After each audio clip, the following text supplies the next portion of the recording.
Welcome back to Encouragement Corner. We are going to discuss the strategies to overcoming dark places. We talked about dark places in episode 1 and 2. So now we want to talk about some ways that you can come out of dark places and some things that you can do, practical steps that they can take, right? Absolutely. So, man, this dark places is turning out to be a pretty long series. What do you think? Yeah, I think so. But it's good because it lets people in on, what's going on. It lets people see that we're not the only ones who are in a dark place. Well, me, because like you say, you would never in a dark place. But I think it's good, and we still haven't even touched the surface of dark places. We just mentioned a few things. So, and it just kind of lets you know that this is not a quick fix. Right. This is not something that you come out of overnight, right? And definitely you don't come out of this without some help, without getting some good counsel, some good advice, right? But the key to making it all work is you implementing these strategies that we're going to talk about today, right? We're going to talk about some real down to earth, tangible things that people can begin to do, right? To come out of a dark place. Right. And so, let's just dive right in there. And so what would be one of the first strategies that you would recommend? The first one that I would recommend is recognizing that you are in a dark place, knowing that you're there. See yourself in that dark place. When you can say that I know that I'm in a dark place, and whether it's your verbal behavior or your nonverbal behavior, knowing that you are there is extremely important. I would say so too. And this is really good because a good strategy for self-reflection, I think, is using a journal, right? Like if you start journaling your thoughts on a day-to-day basis, whether you do that early in the morning or late at night, whatever works best for you. But definitely getting out a journal, and because a lot of times I think it helps to get things out of your head, right, and to get it down on paper. And once you start taking an inventory of your life, like I said, writing it out on a daily basis, man, it gives you something, number one, that you can come back at later, right? Because sometimes it's hard to tell if we're really making the kind of progress that we want to make. And so by tracking everything, it's almost the same thing I tell my clients, right, that want to lose weight. Like you can't master what you won't measure, right? And so you can't guess at it. You have to keep track of it.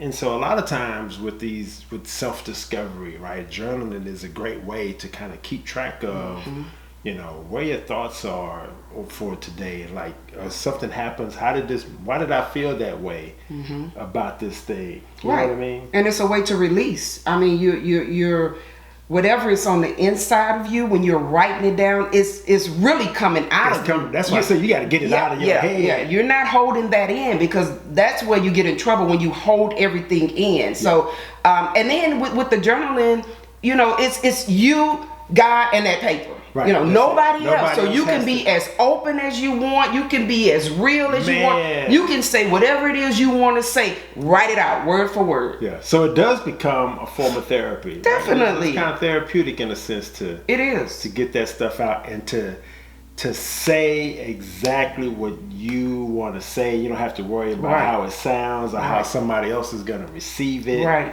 Right. And so, man, that is really freeing process, right? So I really highly recommend journaling. And another thing that we can do to really another really practical thing we can do, I think, is monitoring your self-talk. Yeah, that's really, really good and important, because what you tell yourself is what you really truly start believing. Yeah. It's kind of like, you speak positive things to yourself, and you're going to start believing positive things. You speak negative things to yourself, you're going to start believing negative things. Right. Or you're repeating the negative things somebody else said about you. Right.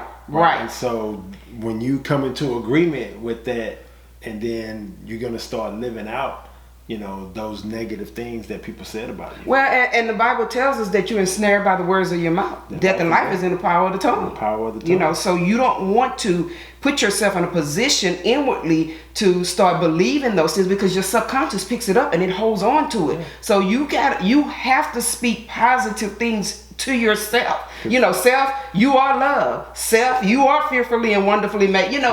Self, you're in a good position. You have to start talking to yourself. Because a lot of times that's what it is. It's that story that we tell ourselves that we've come into agreement with, some negative, damaging thing that somebody else said to us, or something that somebody's done to us, right? And without getting, a proper outlook on it, without getting counseling or anything like that, you just, whatever story you make up to make yourself feel better, once you come into agreement with that thing, now you are, living out that story.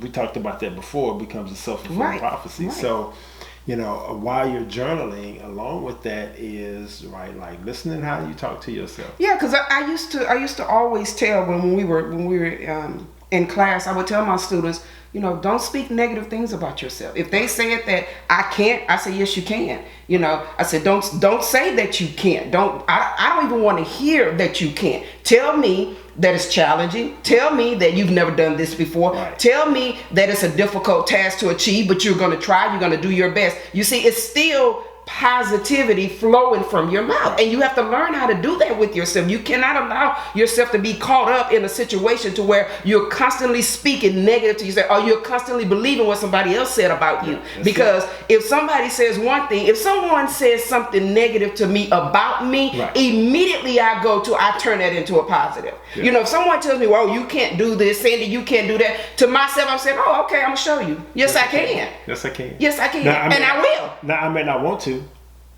but if I don't do it, it's because I chose not to. Exactly. I can if I want to. Exactly. So, positive self-talk is really, really important as well. Something else, don't lose hope. Well, no. Let's go back, because I want to get to this one before we even go to the hope. Prayer. Oh, yeah. Extremely. I would put prayer number one, but honestly. You would be surprised at how many people, even Christian people, that don't really believe in the power of prayer.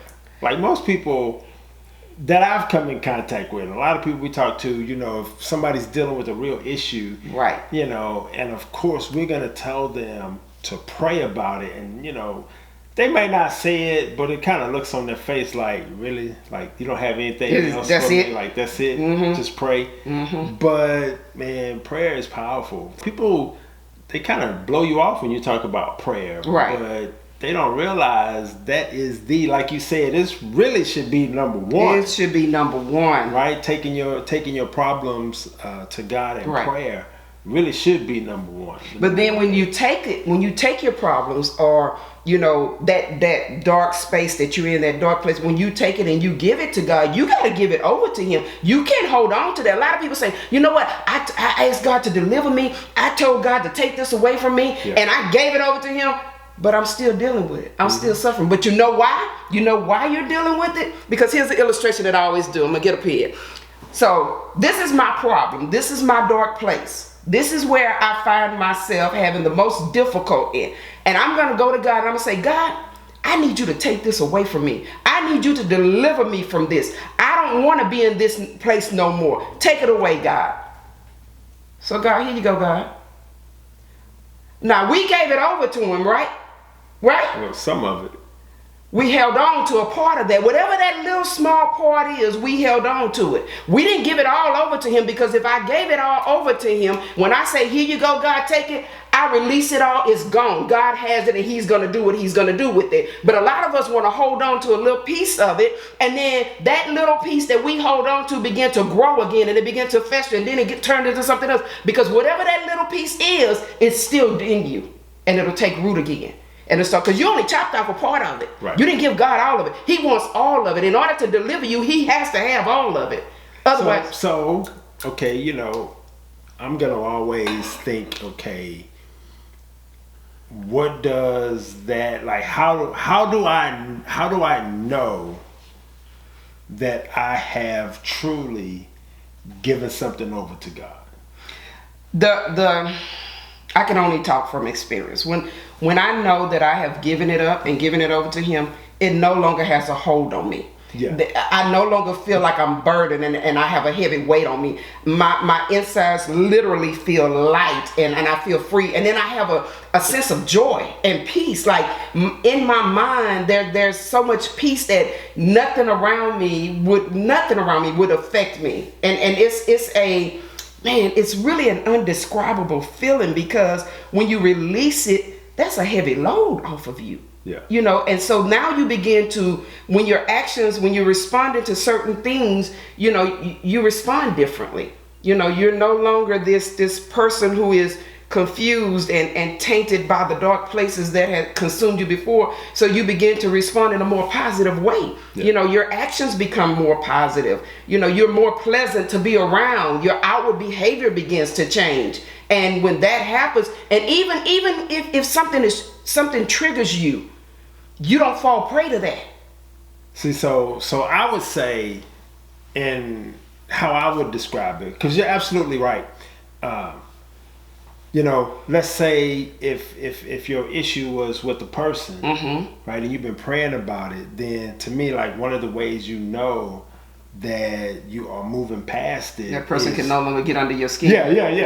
Can't get under your skin no more. Or, you know, somebody used to say something to you and you fly off the handle and you want to cuss them out, you want to fight. Mm-hmm. But now They have no effect on you. you can walk by it and it doesn't bother you anymore.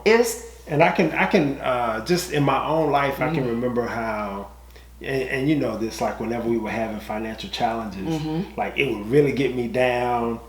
You could see it all on my face. Yes, Lord. You know, and I've always had a real challenge dealing with that. But how I knew that I was moving forward is that now whenever there's a financial challenge, and you know, I just can keep going, my demeanor doesn't change. Right. You know, none of that affects me, because I know at the end of the day, no matter what happens, God got us. He got us. Right. He got us. And which is really sad, because even with our entire track record, he's always had us. Yep. And that's what I always considered when we were going through things, and some of the things that we went through could have landed us in dark places. You know, once I was delivered out of my dark place from childhood, anything that we went through in our marriage and in our household, I didn't allow it to consume me anymore, because I knew that God had us. I knew I had faith in him. You know, we walk by faith, not by sight. So I didn't have to see it. I already knew that he had us and he was going to deliver us out of that. And so that's what you have to do. You know, like you always say, you have to know like you know, like you know. Which leads us to another really kind of tangible thing we can get into when we talk about, you know, how do you know you overcome dark places, is you don't lose hope. You can never lose hope. Ever. That is the one thing. Having hope is the one thing that will get you through. Yeah. You know, that's the one thing that says there is a better life for me. Having hope says I know that I can overcome this. Having hope says I'm going to see something different once I get out of this. Right. Having hope says that I don't have to remain in this place forever. I can break free. There is hope, but we got to place our hope somewhere. Got to put your faith in the Lord. Got to put it in the Lord. And hope, you know, a lot of people feel like they're in a hopeless situation. But no situation is hopeless. It's because they're trying to do it on their own. And you can't and you're do trying it. to do it, in your own strength. Yeah. You're trying to do it, you're trying to be emotionally strong enough Mm-hmm. to pull yourself out, but you can't. And so impossible. it goes back to number one, right? Self-reflection. It's like once you realize that you're in a place Mm-hmm. and you can't get yourself out of, when you surrender that to the Lord, Right. then He will strengthen you Yes. Yes. and give you, the guidance you need, Right. the ability, the strength you need to then pull yourself out. Because He tells us His strength is made perfect in our weakness. Yeah. Where we're weak, that's where when He's strong. That's when He's strong. Yes. So we have to believe that. So let's recap. Let's recap. Let's go over the steps. So praying about it and really turning it over to the Lord. Right. That's number one. Remember it. We're not holding on to a portion of it. Right. I'm not. We turning it over. We're So giving it all to the Lord. we giving it all. Even this little part of it, we're still giving it to Him. So we're going to give it all over to Him. What's the other one? We're gonna cast all of our cares on Him because we know He cares for us. Right. And we're gonna start journaling. Right. Right. We're gonna start writing down our thoughts. We're gonna start, keeping track of the things that happen in our day that make us feel a certain way. Situations, relationships that go bad. Right. We're gonna write that down so we can start keeping track. We can find patterns of behavior, patterns of thought. Right. We can start really looking back and taking a real examination of our thought life. Right, so we're gonna pray, we're gonna journal, we're gonna monitor our self-talk. Right, I'm gonna start paying attention to how I speak about myself. Right. And what I believe And what about I believe myself. about myself. And Not then, where did I get that from? Yeah, not what others say about me, but what I believe. What I about. say about me. Exactly. That is very. That's the important. only thing that matters is Yes. what do you say about you? What do you say about you is really what matters. Let's get that. Let's embed that in our. And then we can go straight Bible study on you because it's like what you say about you, does that line up with what God says about you? That's it right there. That's it.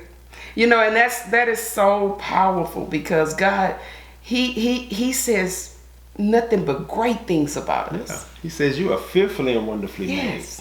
Yes. No matter what your dress size is, you are fearfully and wonderfully made. No matter what you look like, no matter, it doesn't matter. No matter what you're going through. Yeah. God, what does God say?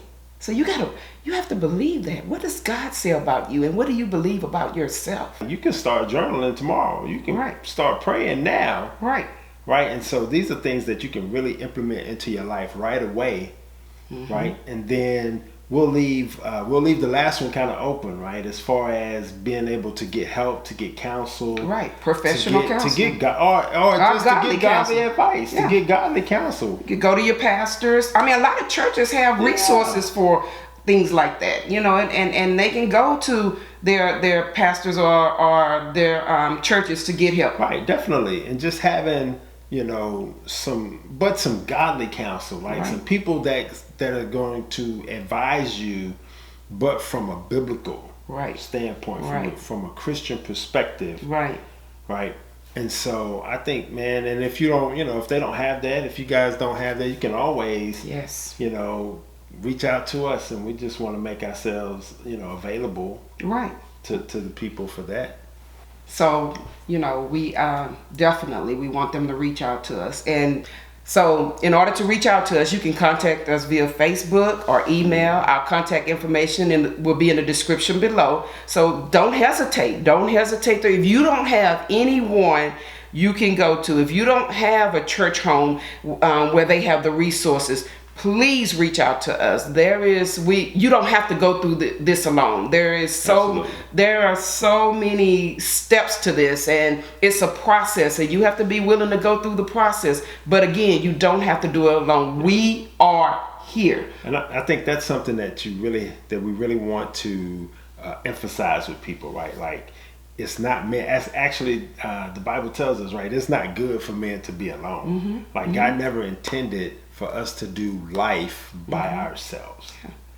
So again, reach out to us. You're not in this alone, and you don't have to be in this alone. Thank you. Thank you so much for joining us with this episode of Dark Places. And if there are any other dark places that you would like for us to cover or discuss, let us know. Send us a message again. You can send it via Facebook, email. You can even put it in the comments here. Just let us know. We'll be glad to cover it. Thank you. Thank you. Thank you for joining us. Well, that's it. That's it. All right. Until we meet again, be blessed.